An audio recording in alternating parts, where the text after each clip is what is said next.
20-year-old male, get over there and tell them, knock it off, their scholarship. If I find out who did it, I'm not going to that should have bumped down to that. We said, it's over the top.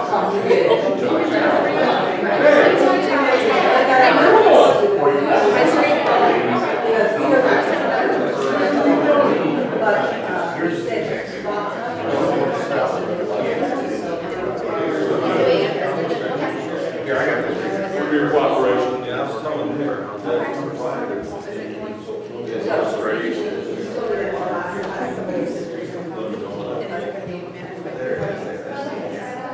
Yeah, we're 7:30.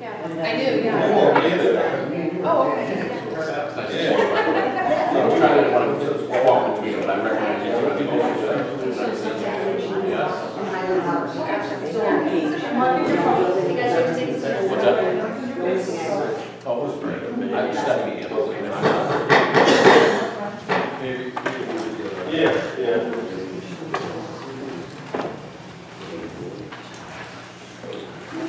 Welcome to tonight's council meeting. Please turn off your cell phones or any other electronic devices. Tonight I have a motion to approve the agenda as written. So moved. All in favor? Ayes carried. What's that? Oh, can I get a second? I did. Okay. Ayes carried. Invocation tonight will be given by Christine Chu, followed by the pledge of allegiance. Please stand. Lord of life and history, your servants come before you seeking your counsel upon matters which we will consider during our meeting. May we speak and act not for the benefit of small interest groups within our community, but for the benefit of all of our citizens. Amen. Amen. I pledge allegiance to the flag of the United States of America and to the republic for which it stands, one nation, under God, indivisible, with liberty and justice for all.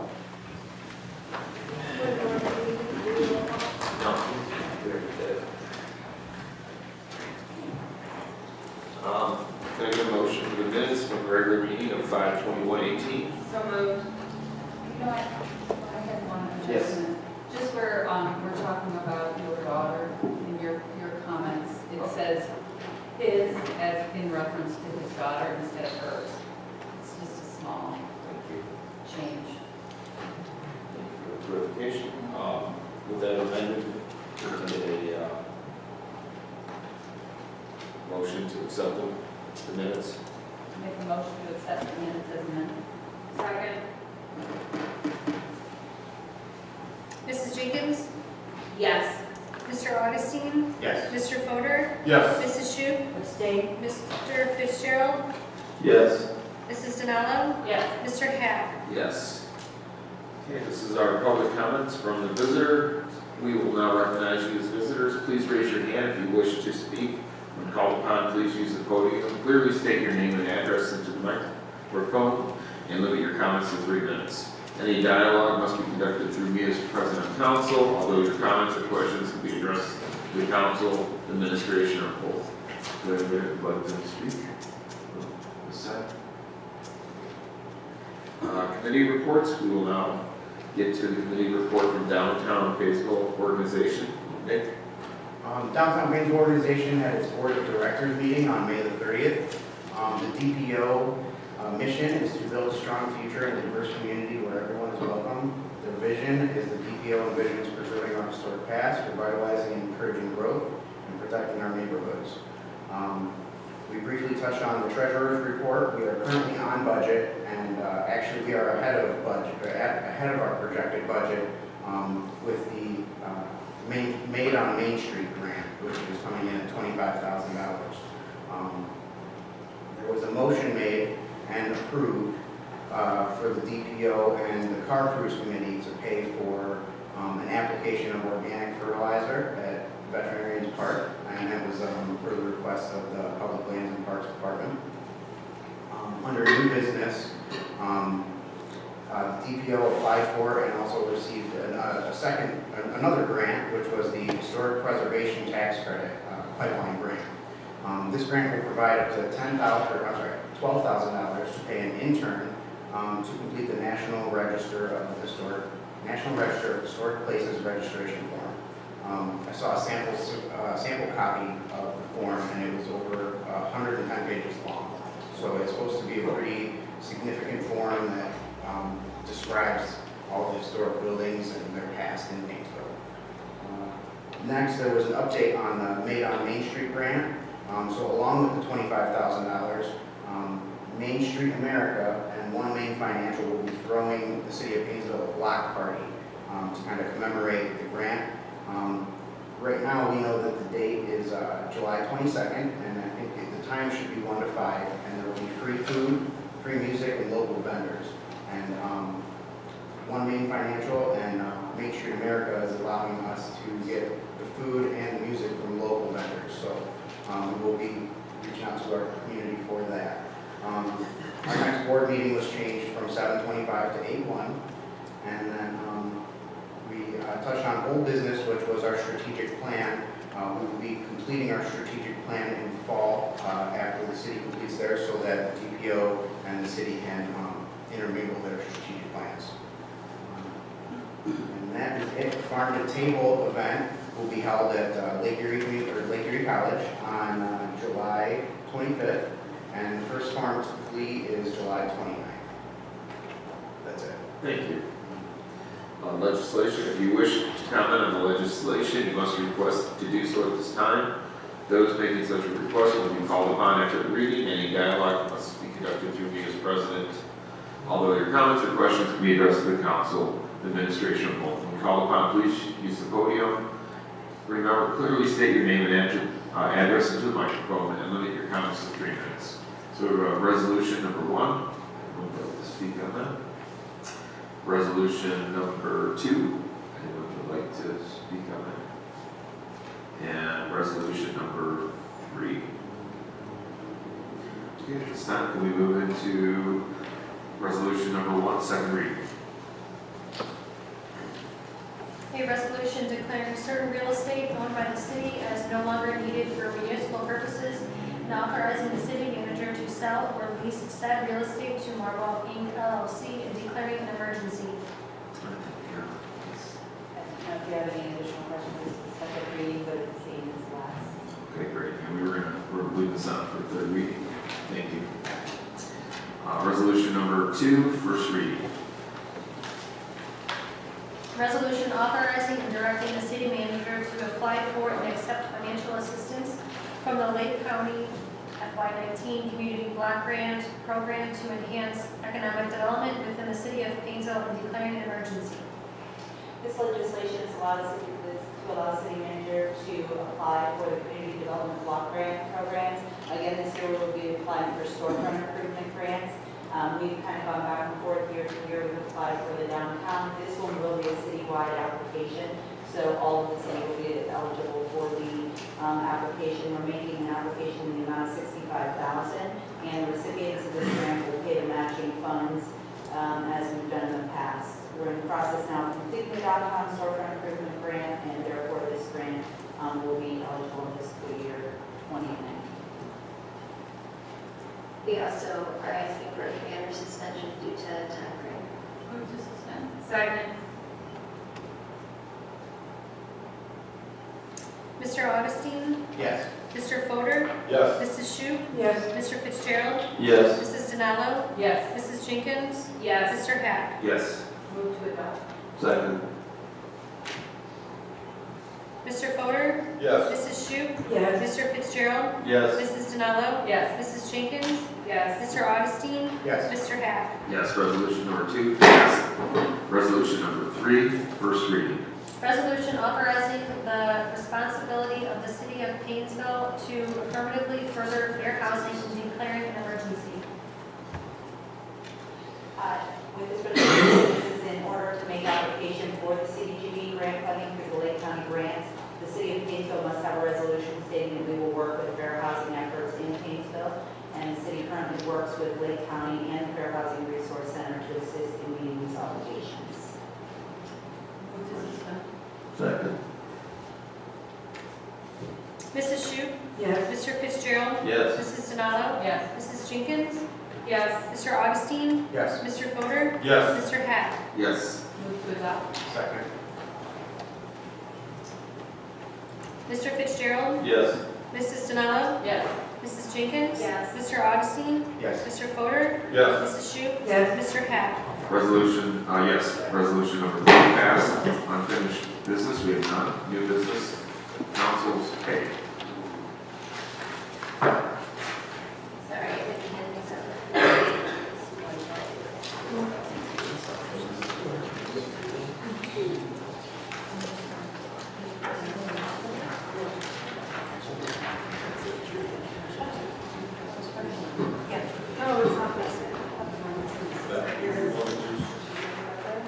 I think so. No, I don't. Thank you. Who has to do for?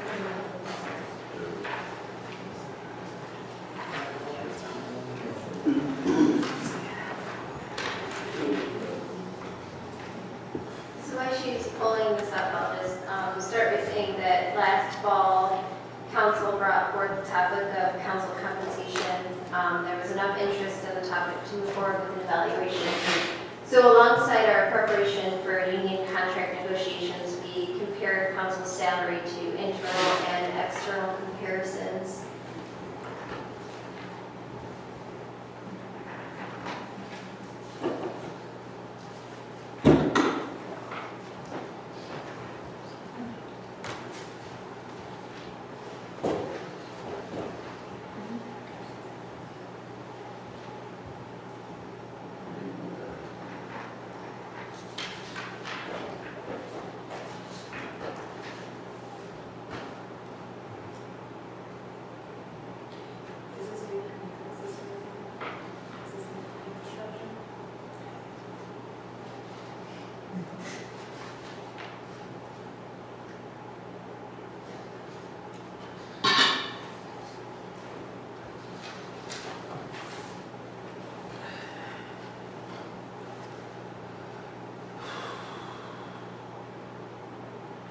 So you can skip to slide 3.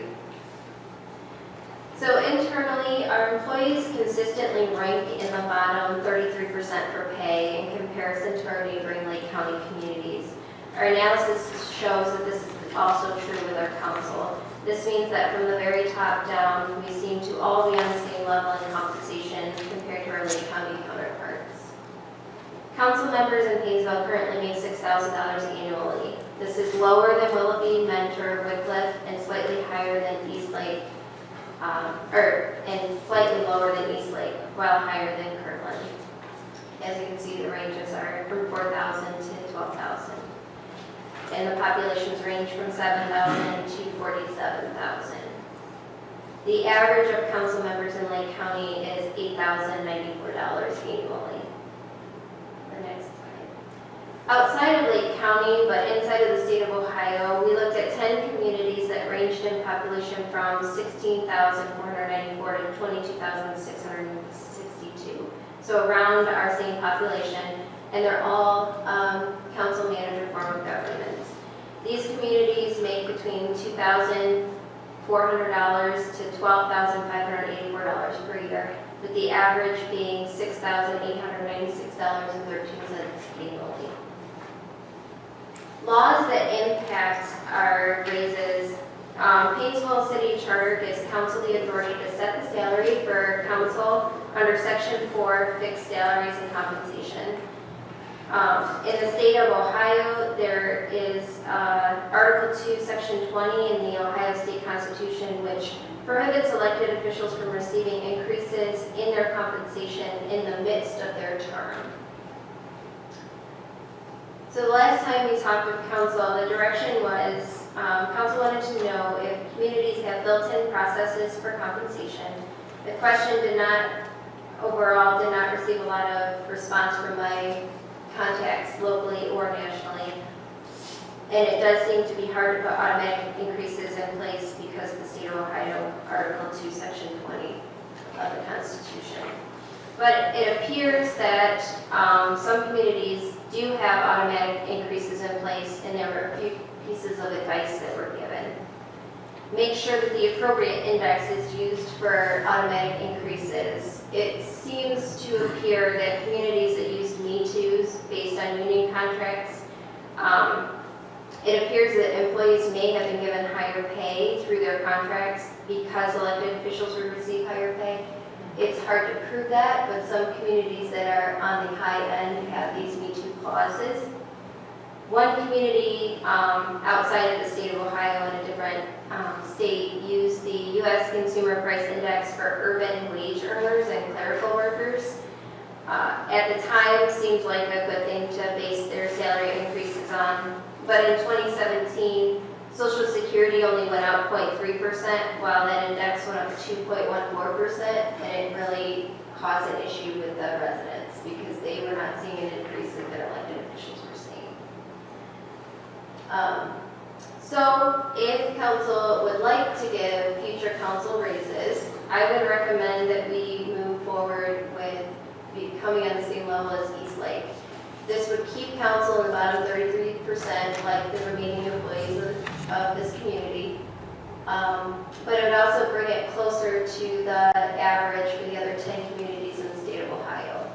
So the recommendation is an increase to $6,870 for council members and $7,650 for council president. These pay would not go into effect until 2020 after the board election and 2022 after the at-large election. Question, what was the last time that city council had a pay raise? I actually don't know. 25 years ago. So, I think that was it. And in addition to that, one of my comments would be for council to consider, first of all, thank you for that, appreciate it, is the fact that in comparing ourselves to other councils, really, we don't know how long it's been to other councils before, since a raise of any type was considered. So when we're comparing figures to other councils, we don't know, just like we barely know where it was for us. And in some of my research prior to you coming on board, Monica, I had read a little bit about councils creating a committee of residents to evaluate things like, you know, the raises in the city, this kind of data on a regular basis. I think similar to like every 3 or 4 years, that committee of residents would meet, and it would be the residents really from that committee that would make recommendations for council's raises. And I think I see some benefits to that. I don't know if that's something that just as you're thinking this through, council members are thinking this through, to kind of consider, rather than it being, and I think the reason it's been 25 years, and I kind of said this before, is because no council member wants to take the risk of asking for a raise or talking about it because they're afraid then that they won't be, you know, that could affect them in an election in some way. So I think that's one of the reasons it's been 25 years. And again, they take the team of individuals or the committee of individuals from the community would take into consideration the current economy, you know, raises of the past. They would have a criteria to follow, much like what you've just done to determine what, and then they would make the recommendation. And I like that. So I wonder if like the last raise was 50 years ago, For council. I mean, it puts council in an awkward position with the community. Yes. The way it's set up, and that's just my, you know, observation. And I know from being on council for 8 years that nobody, you know, nobody wants to talk about it. We were on council 50 years ago. They actually passed a ordinance increasing the salary of the council persons. And then one of the council persons resigned, and I was appointed to replace him. And there was a question as to whether I got the increased salary or the lower salary, and I got the increased salary. And then I think 25 years ago, I think it was like 10 years after that, they increased the salary again.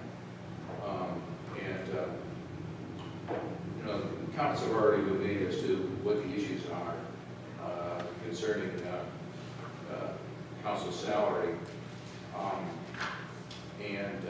I personally, I find that it's more palatable for the residents if they fully realize that if a salary increase is voted in, that it does not take effect until after the next election.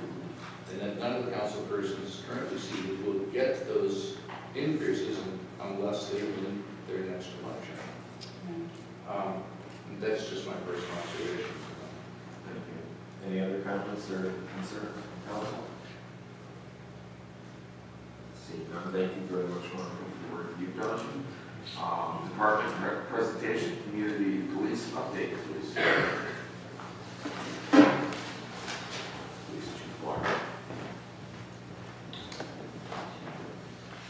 Thank you for having me. I'm Chief Walker, and I'm going to give a brief special report on some operational strategies we have. One thing that I think is nice to start with, during our recent Memorial Day weekend, we deployed heavy patrol. We had some special details going, and we were able to avoid any shooting incidents or any other major incidents. That was despite quite a few days of 90-degree weather. Go to the next slide. That's important because 90-degree weather nationally, as can be seen up on the screen there, if you look at the 60-degree mark, and it has assaults, over between the 70 and 75 level, I think it's per 100,000. It goes up substantially when you go from 60 or 70 to 90 degrees. It goes almost up to 100, and that's also true of battery. If you look at those numbers, more towards the 40 and 50-degree marks, it's literally double. So rises in temperature, definitely strong correlation with violent crime, and we have been able to kind of go away from that pattern and beat that pattern by employing more officers. Sad factor, Ohio State Patrol reported there were 15 deaths on the roadways in Ohio during Memorial Day weekend. We avoided any of those here also, and very thankful for that. Next slide. The other thing I just wanted to call some attention to, you do have to be careful. You don't want to ever paint the community and we would never want to paint our own community in a bad light. Chicago's had really a heck of a time with their public relations and the image of their city. And many of you know and have heard, when it's shown on the chart there in red, there are homicides and shootings. Well, the homicides are in blue, the shootings are in red. But the number of homicides and shootings from 2013 through 2016 for them went off the chart. They actually had one weekend, they had 50 homicides in a weekend. It's unthinkable. But some of the things they talked about that have helped them to overcome it since 16 and mid-17 were they hired more officers, as we have here in the city of Painesville. Stronger community policing efforts, also something that we have stuck strong with, and investments in technology. Those are all things that we can identify with that we've also done. And we've also found that it's helped our crime, despite the fact we aren't certainly anywhere near Chicago. But the sad thing is, I think what people don't realize is, for the 14th consecutive month, as of May 1st, Chicago had decreasing crime levels, but because of that public image nightmare they created, certainly that's not what we hear. I know none of you have heard. When I turn on the news, I never hear anything. They're always tough on me. You wouldn't know that. It's surprising. So I guess that's just a little moral of the story, sometimes negative information. Okay, since 1999, Painesville has experienced dramatic reductions. Now there's a cruiser. Some of you may remember that's the 1998 Jeep. That's the old decals. We don't have that coloring anymore, which is many residents gave us the business over that color scheme, so we heard that loud and clear. Over on the right, one program here in the city that has helped us has been the Crime-Free Housing Program. That's a city in California, Hayward, California, displaying their sign, proud city officials. And Crime-Free Housing definitely made a big impact on helping the residents feel safer about their community and enjoying life in this community. Next slide. Okay, but that's it. There's another car. That was the old college scheme again. I throw that up there for a little nostalgia for some of the room who remember seeing those cars.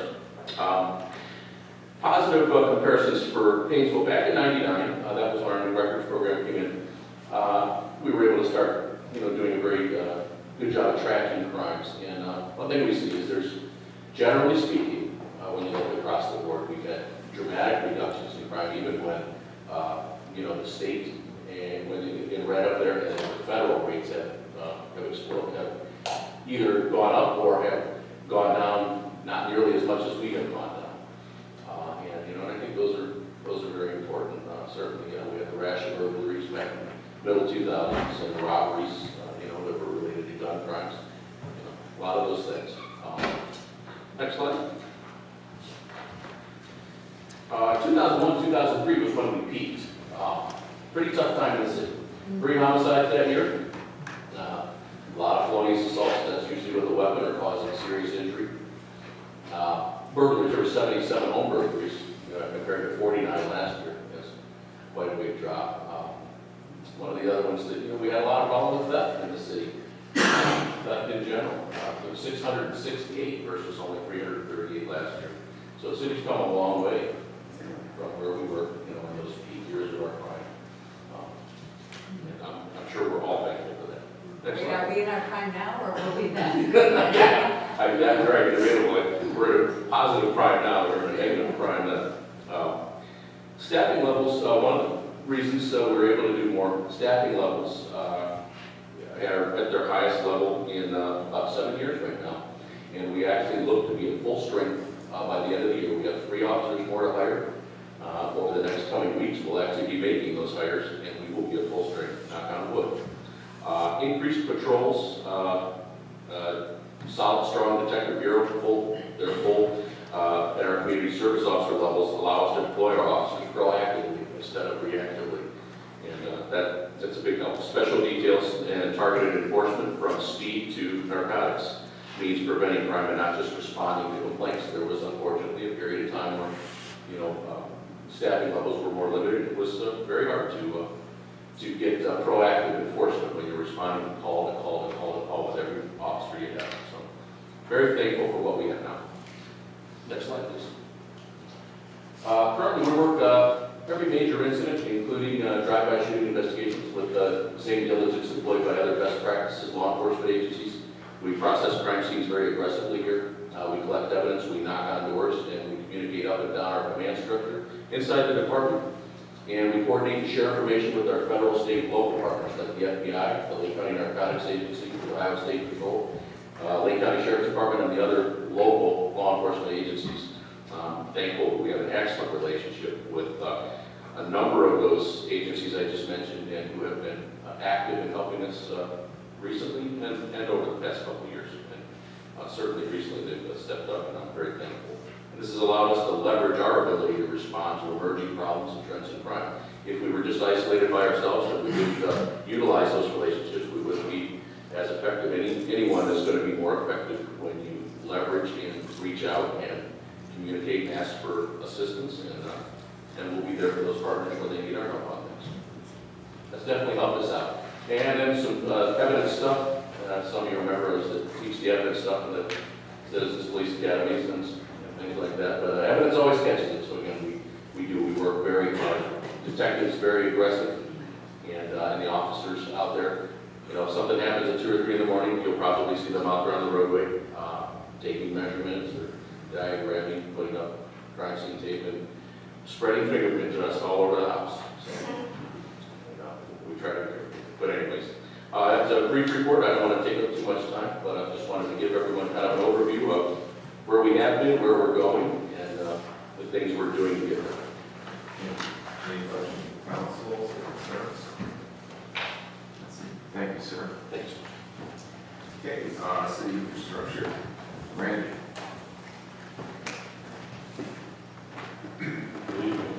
It's hard to follow a sheet. You're a very good speaker. But in my opinion, you all deserve raises.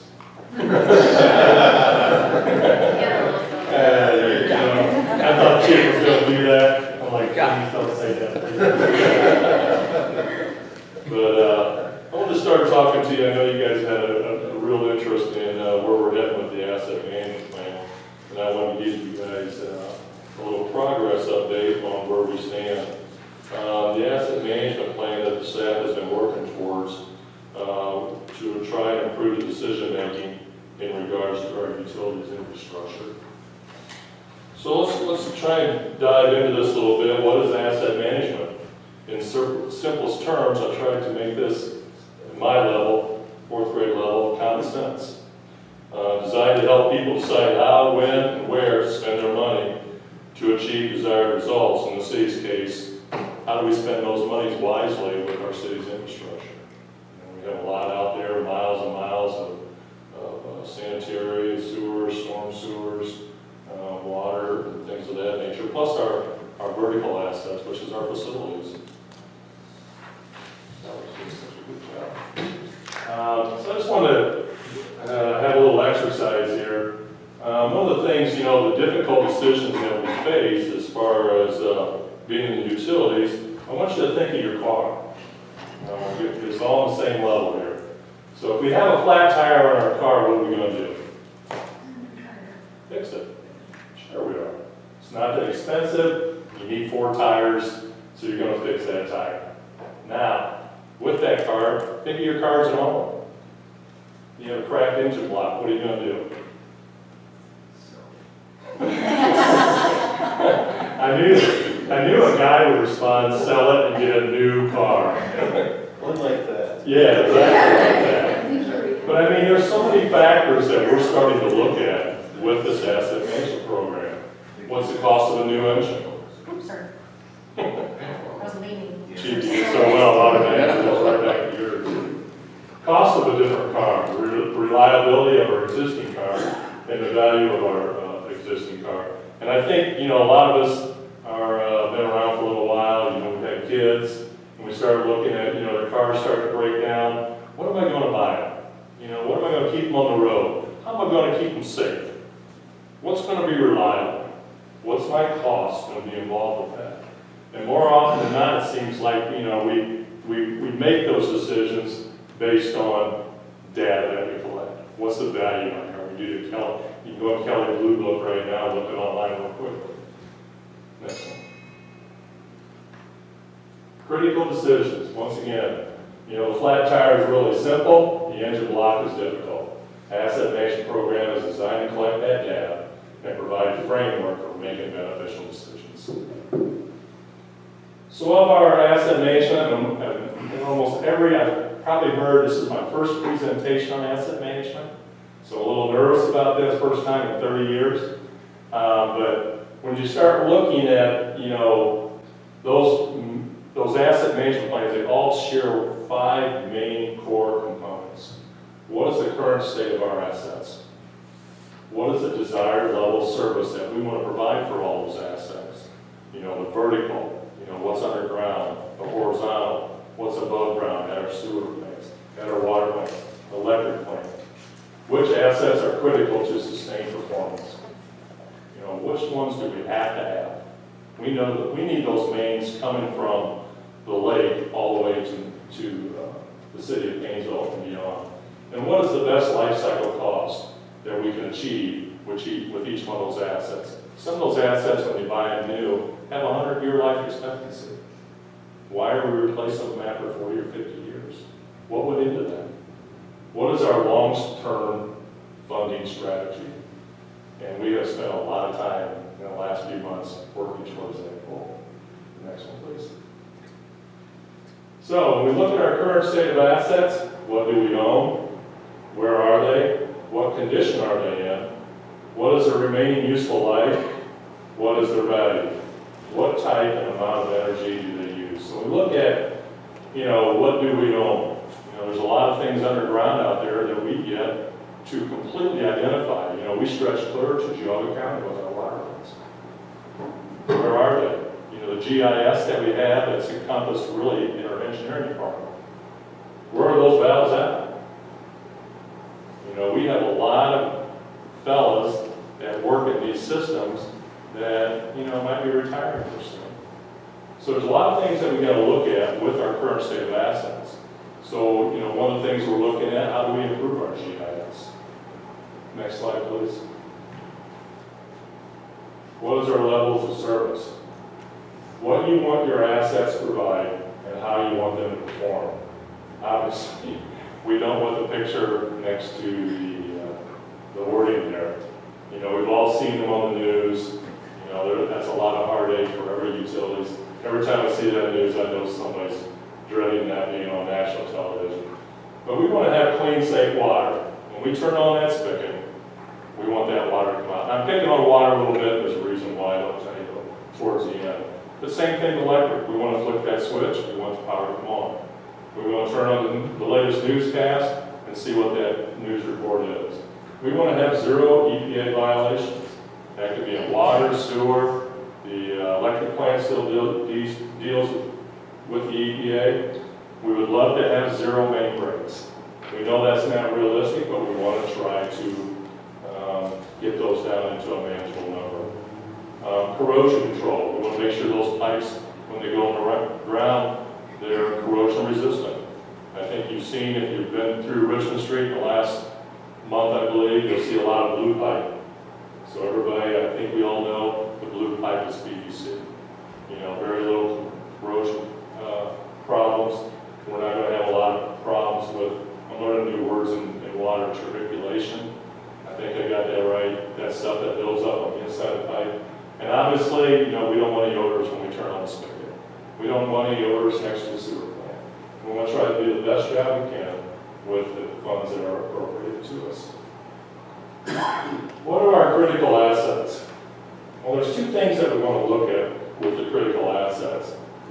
How likely is that asset to fail? So that's the probability of failure.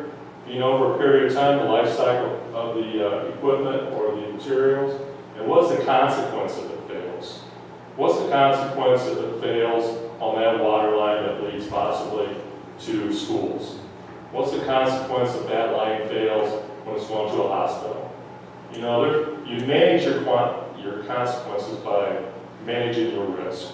We want to manage our risk. So, you know, you got different, 4-inch pipe that serves maybe 4 or 5 different residents versus a 24-inch pipe that services over 1,000 residents. You want to manage your risk. So, for example, the water main transmission lines that come from the water plant, which is located out in the lake. We have 3 transmission lines that feed the city of Painesville. The 14-inch line is 120 years old. The 24-inch line is 84 years old. And the 30-inch line is 50 years old.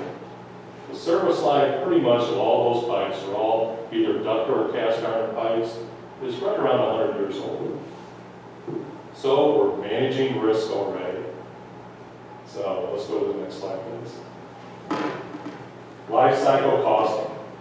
Knowing exactly how much and what type of maintenance performed on an asset during its life and the correct time to replace it. We look at O&M costs. You know, how much does it cost to operate and maintain equipment, transmission lines, sewers, sanitary sewers, run the failure. How many times do we do that? Well, we do it on low-risk items. You take a sump pump. There's not a lot of things that you don't replace the oil on it. You don't put a new impeller on it. So you run it until it dies. But can you do that at the water plant with a high service pump that costs maybe $10,000 to $20,000? Heck no, we don't. We're doing laser alignments, vibration analysis, thermography. You know, and these are stuff that we have to get that type of information from outside vendors. We look at repair, rehabilitate, and replace. Obviously, that's pretty self-explanatory. You know, you repair something on a high-risk piece of equipment or a line, you possibly can rehabilitate, or you might replace it.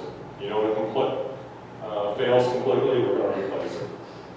And obviously, again, we're looking at our capital improvement plan.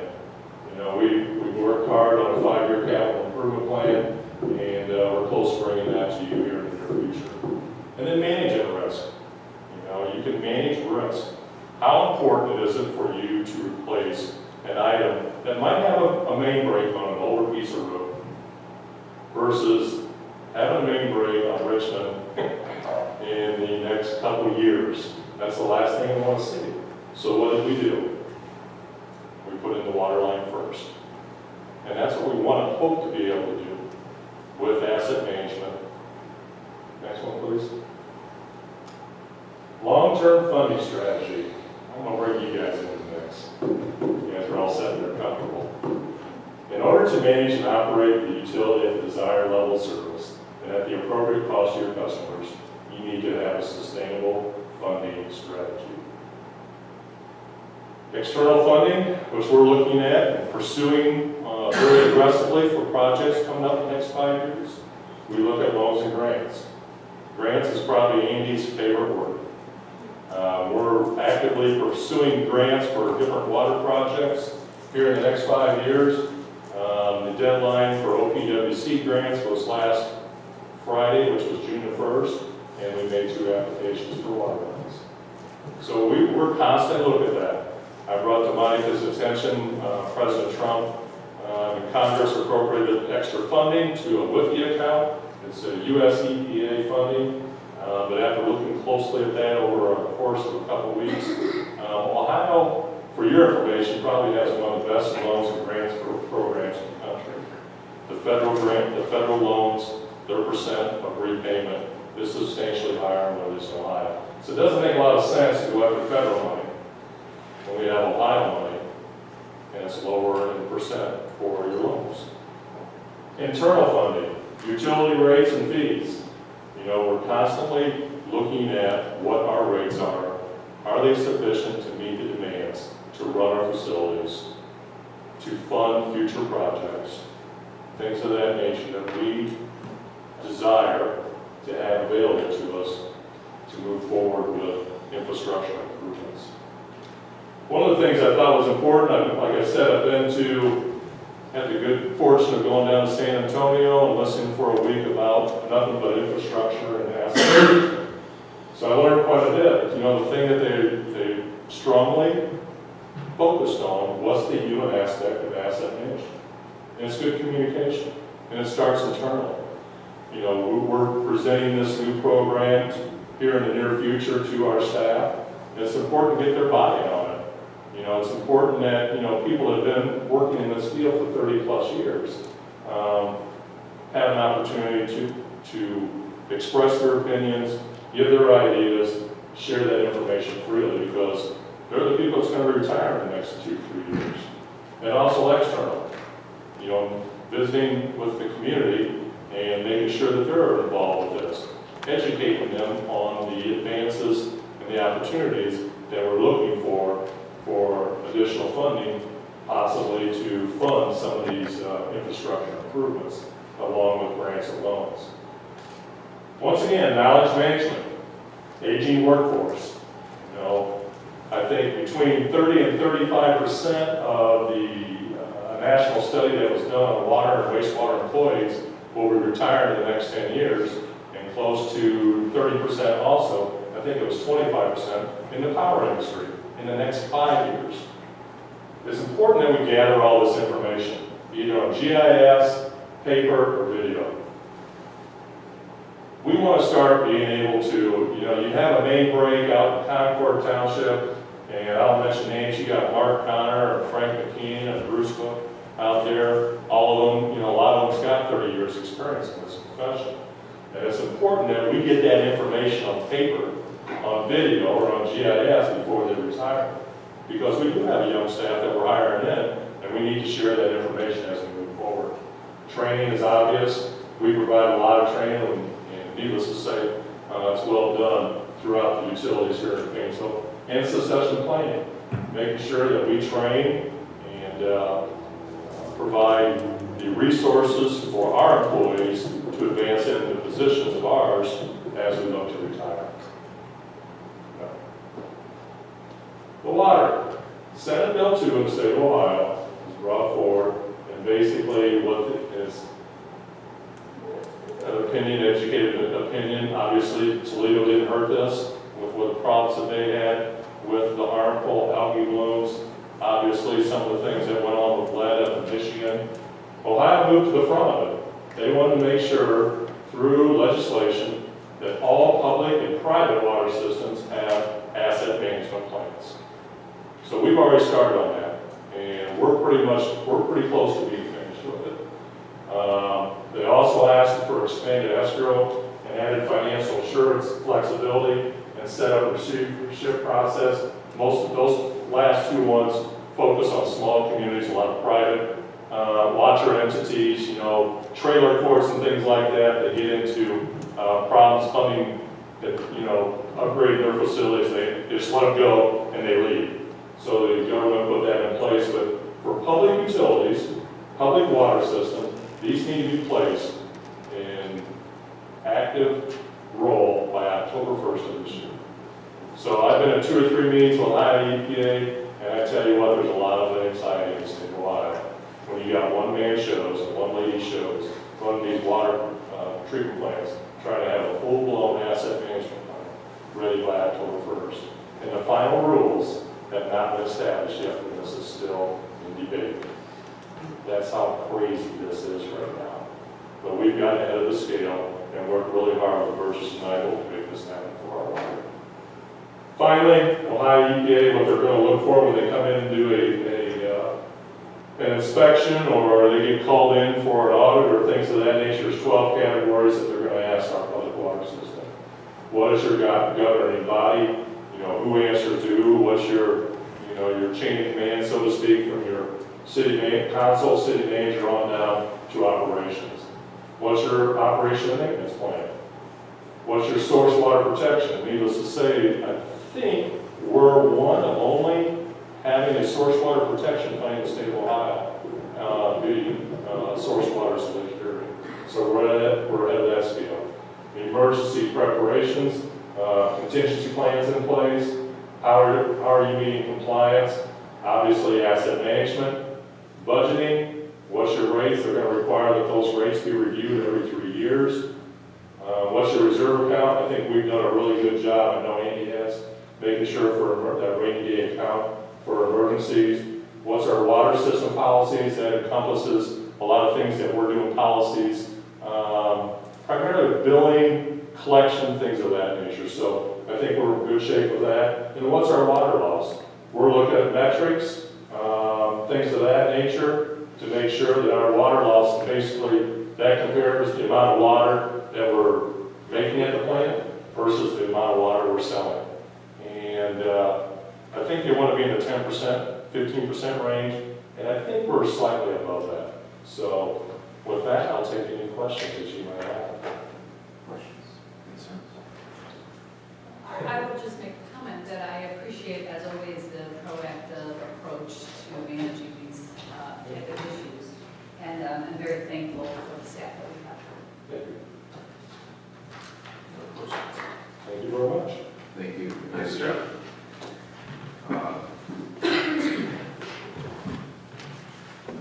Law Director, I'm not even.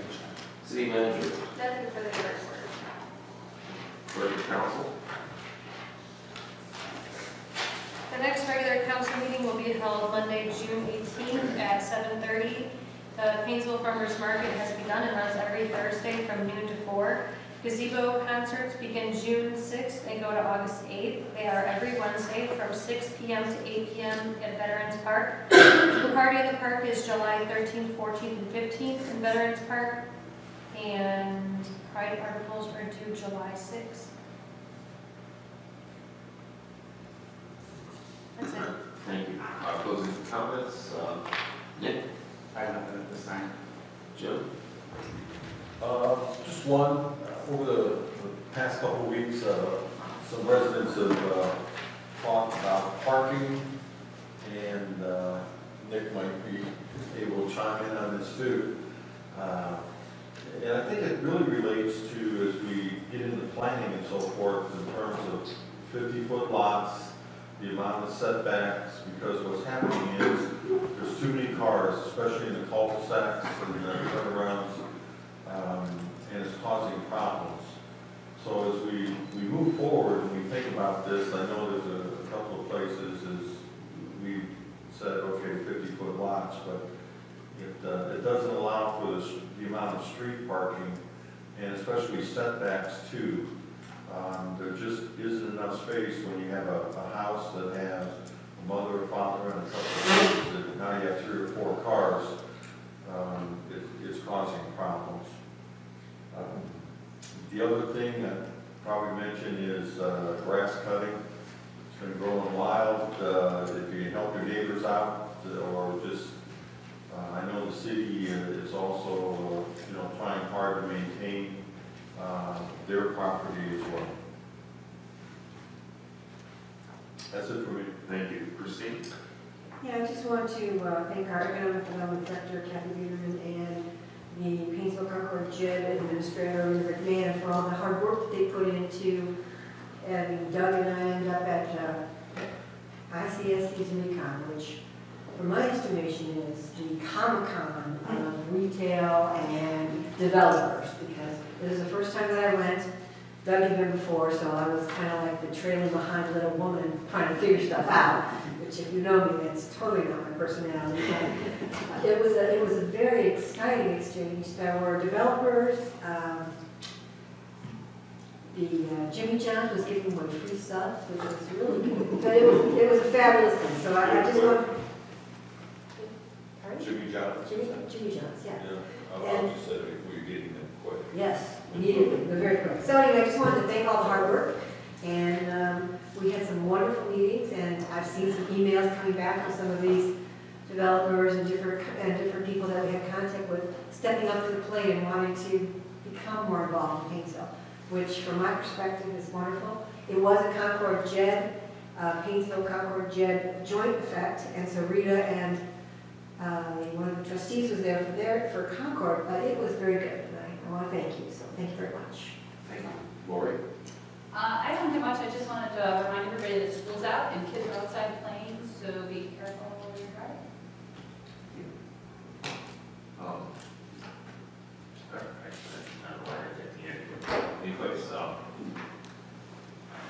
What's raining? There you go. I wasn't gonna help. I'm just gonna preemptively ask, at the next council meeting to be excused. That evening I will be attending the Lake County Adams Board annual dinner, so if everybody could, if somebody could please remember that and excuse me, I would appreciate it. You can't remember the name. I have nothing at this time, thanks. At this time, we need a motion to move into executive session. I would like to make a motion to move into executive session based on in accordance with Article 2, Section 6.3 to discuss pending or potential litigation involving the city and in accordance with Article 2, Section 6.2 to discuss confidential information under federal and state laws. Second. Roll call. Mrs. Donato? Yes. Mrs. Jenkins? Yes. Mr. Augustine? Yes. Mr. Fodor? Yes. Mrs. Shute? Yes. Mr. Fitzgerald? Yes. Mr. Hack? Yes. All right. You're going to executive session.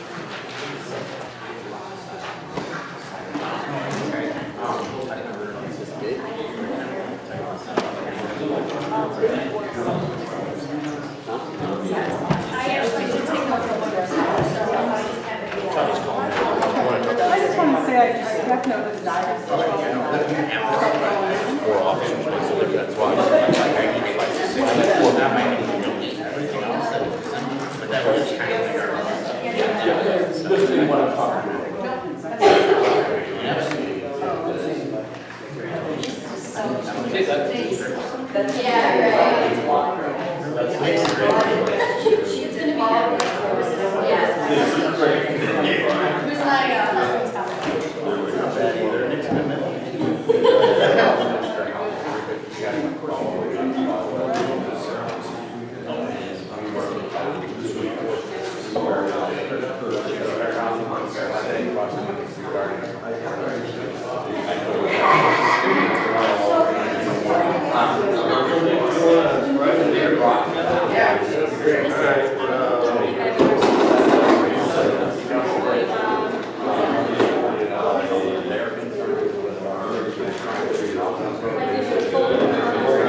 All right, so